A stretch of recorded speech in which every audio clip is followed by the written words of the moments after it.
Bonjour, bonsoir, vous êtes sur Geek Concept. Depuis des années, nous sommes tous habitués à cliquer sur des images quand on s'inscrit sur un service en ligne pour faire savoir à la machine d'en face que nous ne sommes pas des robots. CAPTCHA qui veut dire en anglais Completely Automated Public Turing Test to Tell Computers and Humans Apart. Test de Turing, toi-même tu sais. ReCAPTCHA, service proposé par Google, servait en premier lieu à reconnaître des images de lettres pour la reconnaissance de texte.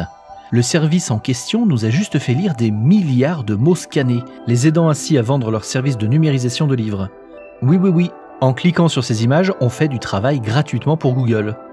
Du travail de robot, fait par des humains. En 2009, c'était pas moins de 200 millions de mots par jour qui étaient ainsi reconnus par des humains pour leur système. Système qui sert entre autres à numériser des millions de livres pour le service Google Books. En 2019, Google Books avait déjà numérisé chacun des milliers de mots de plus de 25 millions de livres. Grâce à ces CAPTCHA, il y a 10 ans déjà, c'était pas moins de 700 millions de personnes qui avaient aidé l'algorithme de Google. Peut-être le plus grand projet collaboratif de la Terre. Toujours en évolution, depuis 2012, ReCAPTCHA nous propose de cliquer directement sur des photos, principalement de rues, améliorant ainsi les performances des voitures autonomes, qui seront alors plus aptes à analyser le trafic et à reconnaître les piétons et la signalisation. Mais depuis quelque temps, ces images ne sont plus des photos, mais bel et bien des images générées par des algorithmes. Quand on regarde bien, on voit que ces JPEG sont un peu comme buggés. Ils sont pas un peu mutants ces avions ? Et nous, en cliquant dessus, on apprend toujours à ces algorithmes à mieux faire leur travail. Des algorithmes qui ne sont ni plus ni moins que des réseaux de neurones. Bien que le cerveau humain reste encore plus complexe, les réseaux de neurones informatiques fonctionnent exactement sur le même principe. Chaque neurone répond à une fonction très simple et est relié à des milliers d'autres neurones. On donne en entrée une information, par exemple un texte à reconnaître, et en sortie, le réseau nous donne le résultat. Dans le cas de ReCAPTCHA, on parle de machine learning en apprentissage supervisé, car c'est nous qui supervisons la machine avec nos résultats. Et c'est même du deep learning, car nous donnons des milliards d'exemples à la machine, et elle affine seule ces milliards de paramètres, et réduit ou renforce ces liens entre chacun de ces paramètres, comme le font les neurones entre eux dans un cerveau vivant. Créé par l'entreprise OpenAI d'Elon Musk, GPT-3 est un des plus performants modèles de langage automatisé de la planète. Il possède pas moins de 175 milliards de paramètres. Alors un paramètre, ça ne fonctionne pas exactement comme un neurone humain. Mais si on s'amuse à comparer avec nos cellules, on se rend compte que le cerveau humain ne possède que 100 milliards de neurones. 175 milliards pour GPT-3, 100 milliards pour nous. Mais je le répète, c'est pas vraiment comparable. Mais je le fais quand même. Je fais ce que je veux, c'est ma vidéo. Et grâce à cette débauche de connexion, GPT-3 est capable d'avoir un langage naturel avec un interlocuteur humain, d'avoir des échanges complexes, de répondre à des questions, de créer des articles, de traduire des livres, et même de créer du code dans plusieurs dizaines de langages informatiques. Dérivé de GPT-3, DALL-E est un programme qui sait créer des images à partir de simples phrases. Un astronaute chevauchant un cheval ? Des peluches travaillant sur l'intelligence artificielle sur la Lune ? Ou autant de propositions plus ou moins farfelues que c'est transformer l'IA à la volée dans différentes variantes de genre. Je ne sais pas où en sont aujourd'hui les comptes, mais il y a fort à parier que d'ici très peu de temps, les IA génèrent plus d'images que le font tous les humains avec leur appareil photo. À l'image de CUDA de Nvidia, qu'utilise le site This Person Don't Exist, dont on a déjà parlé, et qui génère autant de visages que vous le souhaitez. Des visages de personnes qui n'existent pas, générés par un ordinateur.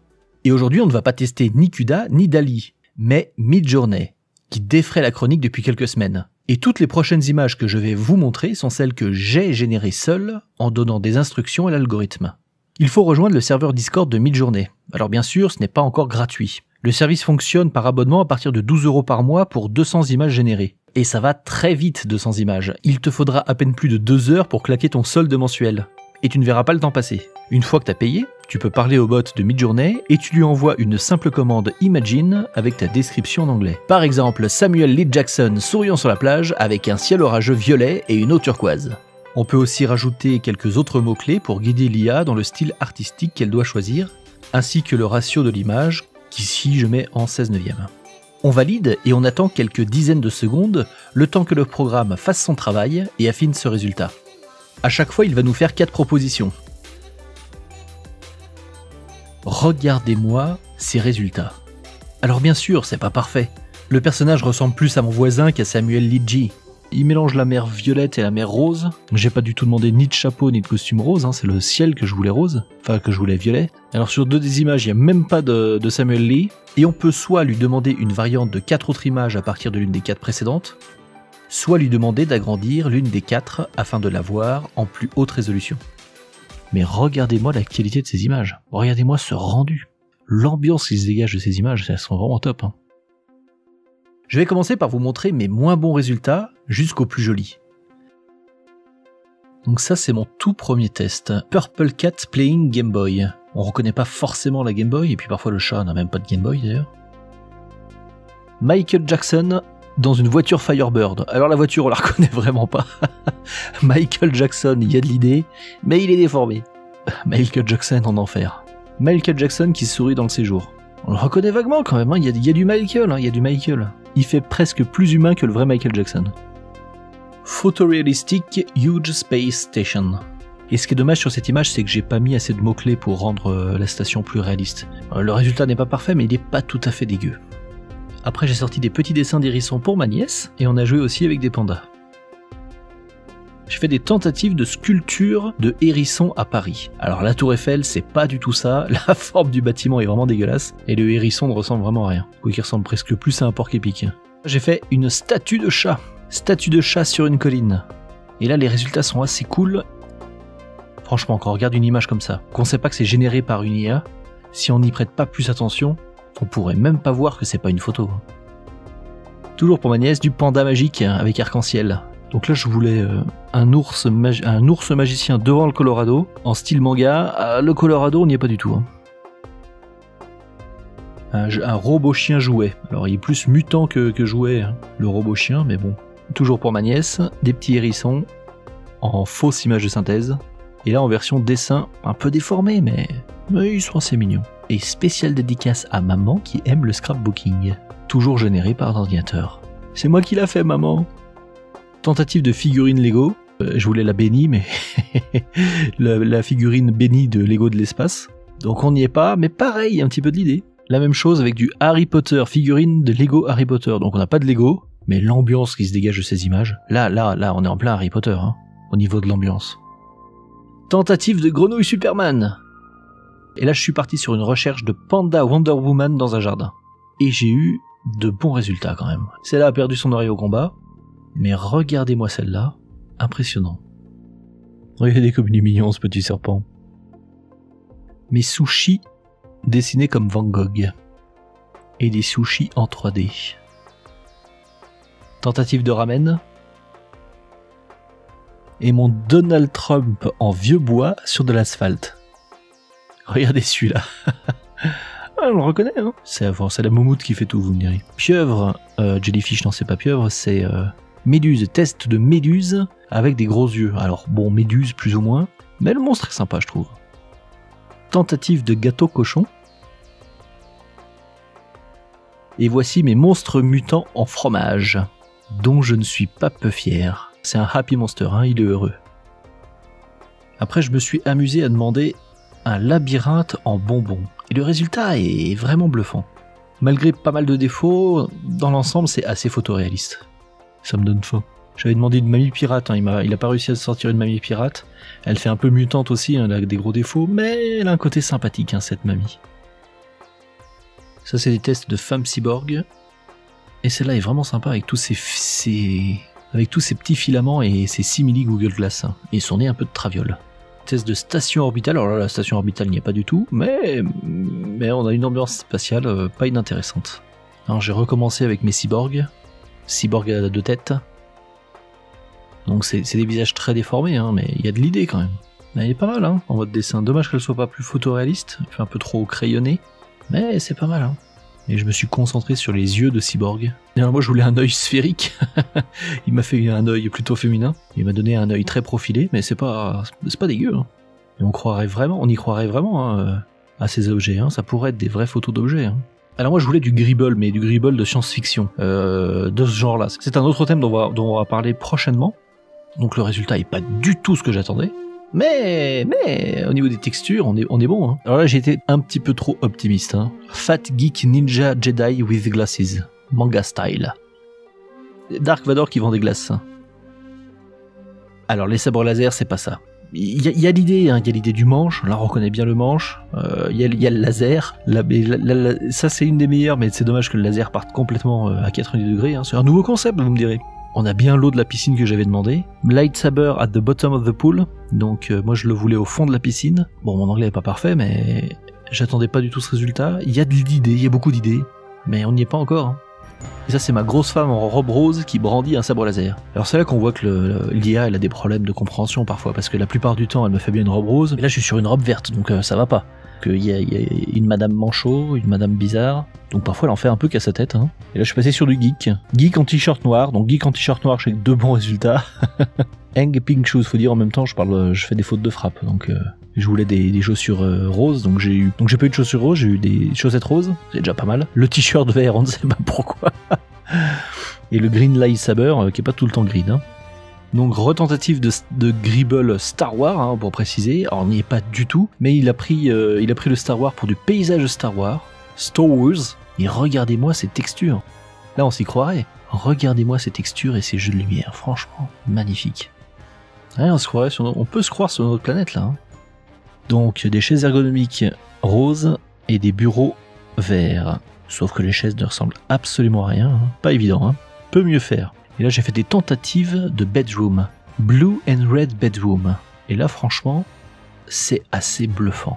Alors il y a des problèmes, hein. Il y a des problèmes au niveau des murs. On va voir sur une des images agrandies, les coussins c'est pas ça. Il y a des bandes de lumière qui n'ont aucun sens. Mais les reflets au sol sont fantastiques. Donc on voit que c'est une image générée, mais une image générée quand même très photoréaliste. Et je me suis amusé à générer la même chose, mais avec un sol en herbe. Donc là on n'a pas du tout l'herbe, hein, on n'a même pas le lit, rien du tout. Mais le résultat est quand même intéressant. Hein. Alors là j'ai demandé un cube de métal brossé à côté d'une petite grenouille. Donc on n'a pas de petite grenouille, clairement pas, on reconnaît rien qui puisse être une grenouille. Mais le résultat est quand même vraiment classe quoi. Enfin le sous-bois là, ou le marais, moi je trouve ça époustouflant. Et j'ai essayé plein de fois de lui faire écrire comme il faut Geek Concept. Il y avait beaucoup trop de lettres, et même un simple geek, il avait du mal. Mais les formes 3D et la lumière sont vraiment magnifiques. Avec une ambiance plus cyberpunk, c'est assez bluffant. Et voici mes maintes tentatives de tasse avec le mot geek. Ah, c'est pas facile les lettres. Hein. Alors là, où se trouve la tasse ? Donc là, je voulais un cube, toujours en métal brossé, avec l'inscription geek, et placé sur de la lave. Alors à aucun moment je suis sûr de la lave, mais il a mis la lave ou du métal un peu en fusion dans le cube. Ce qui donne pas ce que je cherchais, mais un résultat intéressant. La même chose en style Leonardo da Vinci. Et il a changé le style de police, c'est rigolo. La même chose sans lave, placé sur un papier, sur un vieux papier. Pareil, on voit pas trop le vieux papier, mais l'ambiance est là. Dommage qu'il ait pas du tout marqué geek, quoi. Hein. Ce qui est dingue, c'est qu'on lui dit écris le mot geek, et lui il met quelque chose qui ressemble à lava. Hein. Je vais pas du tout demander d'écrire lava, c'est quand même dingue. Hein. Comme quoi cette IA elle manque pas mal de logique. Hein. Et c'est bien le problème des IA, c'est que souvent elle manque cruellement de bon sens. La même chose sur la plage. Donc question écriture, les lettres sont jolies, mais question orthographe, on est à peine sur un niveau maternel. Hein. Pas réussir à écrire 4 lettres d'affilée comme il faut, c'est quand même dingue.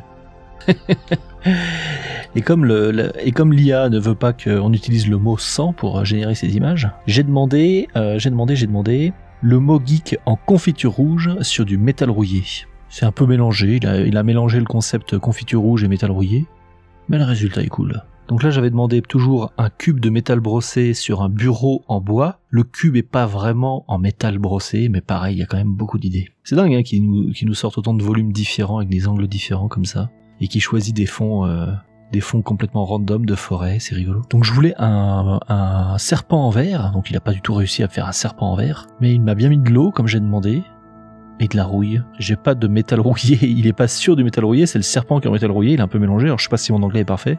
C'est pas ce que j'ai demandé, mais ça y ressemble quand même, c'est dans l'idée. Et le résultat est quand même vraiment cool. Alors dessiner un clavier, moi je voulais un clavier de gaming, c'est pas possible. Hein. Pareil, l'ambiance y est, hein, surtout ici, mais il arrive vraiment pas à recréer des objets complexes. Hein. Pareil pour Mario, difficile de ressortir un Mario. on reconnaît quelques éléments, hein, c'est sûr. Par contre, le côté cristal est vraiment top. Regardez-moi la qualité de ces cristaux. Regardez-moi la finesse de ce sable et toujours des effets de lumière fantastiques. Ça pourrait être un vrai rendu 3D, hein. Alors sur les objets simples, sur les formes et les objets simples, le moteur donne vraiment de bons résultats. Regardez-moi cet objet. Ça pourrait faire la couverture d'un livre, d'un journal, ça pourrait être un poster, c'est magnifique, non? Enfin, moi je trouve ça vraiment magnifique. Dommage que le reflet soit pas parfait, mais franchement, on ne sait pas trop d'ailleurs si c'est le reflet ou si c'est un autre objet. Et regardez-moi celui-là. Il est quasi parfait. Donc je voulais, à la base, je voulais un cube de métal à côté d'une boule de cristal bleu. Il m'a mélangé les deux. Enfin, le résultat est quand même super bluffant. Là, je suis vraiment content de ce résultat. Voilà pour mes plus belles images. Alors ça, ce ne sont que mes premiers jets. L'IA est capable de sortir des images bien plus impressionnantes dans d'innombrables autres genres, dès lors que tu sais utiliser mieux que moi les mots-clés. Voici quelques-uns des meilleurs résultats d'autres utilisateurs que met en avant Midjourney. Et si ça t'amuse, mets-nous en commentaire les descriptions dont tu as envie de voir les images, en précisant le style visuel qui t'intéresse. Donc si tu as envie de voir un truc rigolo, dis-le nous en commentaire. Alors, bien que l'IA en fait un peu parfois qu'à sa tête, qu'elle nous sort souvent des images qui manquent un peu de bon sens, avec des murs illogiques, des chaises qui ne ressemblent à rien, des bâtiments comme dessinés par un enfant de 3 ans, des personnages déformés avec plusieurs yeux ou que sais-je encore, il faut bien se rendre compte de la puissance de ces machines. Et d'ailleurs, les jeux de couleurs, de textures et de lumière font souvent grandement le travail, et nos cerveaux peuvent avoir du mal à savoir si ce ne sont pas de vraies photos. Il faut bien se rendre compte de ce que ça implique. C'est l'intelligence artificielle qui crée ces images de toutes pièces, grâce à ces neurones informatiques qui ont appris ce que sont toutes ces choses. Visuellement parlant, on peut dire qu'elle sait ce que sont toutes ces choses. Elle le sait différemment de nous, à sa manière. On n'en a pas la même perception qu'elle. Mais on est bel et bien sur de la cognition informatique. Et là, on ne parle que de génération d'images. Mais comme on l'a rapidement vu avec les modèles de gestion du langage, comme GPT-3, et comme plein d'autres choses que savent très bien faire plein d'IA, et souvent bien mieux que les humains, les IA sont largement en train de nous rattraper dans plein de domaines, ce qui implique d'énormes changements à venir dans nos sociétés, et sûrement plus vite qu'on le croit. Et c'est ce qu'on développera dans une prochaine vidéo, dont le script est déjà finalisé et qui devrait sortir, si tout va bien, fin décembre, après pas moins de 7 autres grosses vidéos qui sortiront régulièrement dès septembre, dont 4 montages sont déjà terminés. Alors pour ne rien manquer, abonnement et petite cloche pour ne pas rater les autres sorties, et comme toujours, pour nous soutenir, like et commentaires. Et dis-nous ce que tu veux voir comme autre image générée par Midjourney. A très bientôt sur Geek Concept. Bonne journée, bonne soirée, bonne nuit.